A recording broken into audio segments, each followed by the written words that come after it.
Shalom Bapak Ibu dan Saudara yang terkasih, salam damai sejahtera dari Allah Bapa dan Tuhan kita Yesus Kristus bagi saudara sekalian. Rabu 8 Juli 2020 kita akan merenungkan firman Tuhan dari Yeremia 13 ayat 1 sampai dengan 11. Dipersilahkan Bapak Ibu membaca bersama-sama dengan keluarga di rumah. Saudara yang terkasih, secara manusiawi kalau kita renungkan dan kalau kita pertanyai atau mempertanyakan diri kita masing-masing, siapa yang akan menolak kalau dia akan menerima penghargaan, penghormatan, pujian dari orang lain? Siapa yang akan menolak? Siapa yang gak mau kalau akan menerima penghargaan, penghormatan, pujian dari orang lain? Pasti secara manusiawi kita tidak akan menolak. Toh, dalam kehidupan sehari-hari, kita dalam naluri alam bawah sadar kita itu juga menjadi kebutuhan. Orang memiliki kebutuhan untuk dihargai, dihormati, diakui setiap karya pekerjaannya, setiap karya pelayanannya, atau setiap kontribusi yang dia lakukan. Seorang suami dengan istrinya dalam relasi dan dalam tengah-tengah keluarganya tentu juga punya kerinduan supaya apa yang dia lakukan sebagai suami maupun istri diakui, dihormati, dan dipuji, mendapatkan penghargaan juga. Nah, tentu akan menjadi rasa sakit yang mendalam, sangat menyakitkan kalau misalnya dalam anggota keluarga tidak ada saling menghargai, tidak ada saling mengakui, dan tidak ada saling menghormati. Itu tentu rasanya sangat menyakitkan. Tidak hanya dalam keluarga, bahkan dalam pekerjaan pun demikian. Kita berelasi dengan teman kantor, teman kerja, kalau tidak saling menghormati, tidak saling mengakui, tidak saling menghargai pekerjaannya, itu juga pasti akan menyakitkan. Nah, segitunya Bapak Ibu dan Saudara, secara manusiawi ini menjadi kebutuhan mendasar kita, barangkali secara manusiawi, penghargaan, pengakuan, penghormatan ini.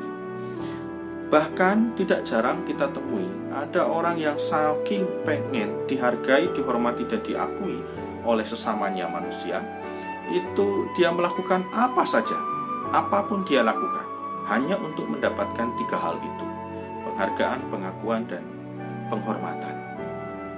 Nah, kalau dengan sesama manusia aja seperti itu, pertanyaannya kemudian Bapak Ibu dan Saudara, mungkinkah ini dibalik kita mengejar pengakuan, penghargaan, dan penghormatan itu dari Tuhan? Tuhan yang melakukan itu, Tuhan yang memberikan penghargaan, pengakuan, dan penghormatan, sehingga kita menjadi terhormat, menjadi terhargai, dihargai, dan diakui. Mungkinkah atau pernahkah kita berpikir demikian? Kita mengejar 3 hal itu dari Tuhan. Tuhan yang menghargai kita, Tuhan yang mengakui kita, Tuhan yang bahkan menjadikan kita terhormat. Mungkin kita jarang memikirkan itu, tetapi faktanya kita mengejar itu di sesama manusiawi kita, sesama manusia kita di dalam kehidupan kita. Padahal kita tahu Bapak Ibu dan Saudara, kita tahu loh, ketika kita dihormati, dihargai, dan diakui oleh orang lain, bisa jadi orang lain itu ada kepentingan di belakangnya. Bisa jadi tidak tulus, bisa jadi karena ada kepentingan kemudian memberikan penghormatan dan penghargaan kepada kita, pengakuan kepada kita. Sehingga toh kalau misalnya kepentingannya tidak dipenuhi, kita yang kemudian dijatuhkan. Tapi apa yang diberikan Tuhan tidak demikian. Tuhan justru malah mengangkat derajat kita ketika memberikan itu semua, memberikan penghargaan, pengakuan, dan penghormatan. Dari mana? Yeremia 13 ayat 11. Kita akan dijadikan ternama, terpuji, terhormat di hadapan Tuhan.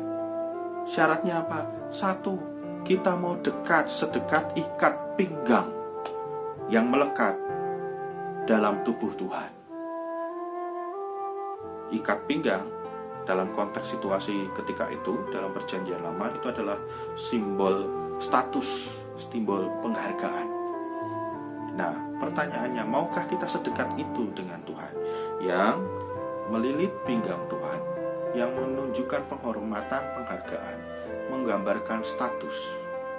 Kalau mau, mari kita membangun relasi yang lebih baik lagi dengan Tuhan.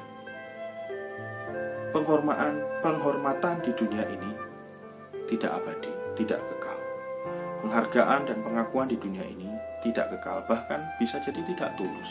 Tapi mari kita mengubah mindset kita.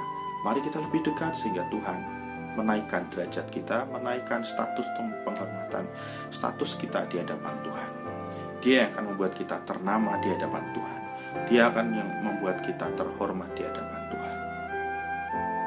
Selamat memperbaiki relasi kita dengan Tuhan. Lebih dekat lagi dengan Tuhan. Tuhan Yesus memberkati. Salam damai sejahtera dari Allah Bapa dan Tuhan kita Yesus Kristus menyertai saudara sekalian.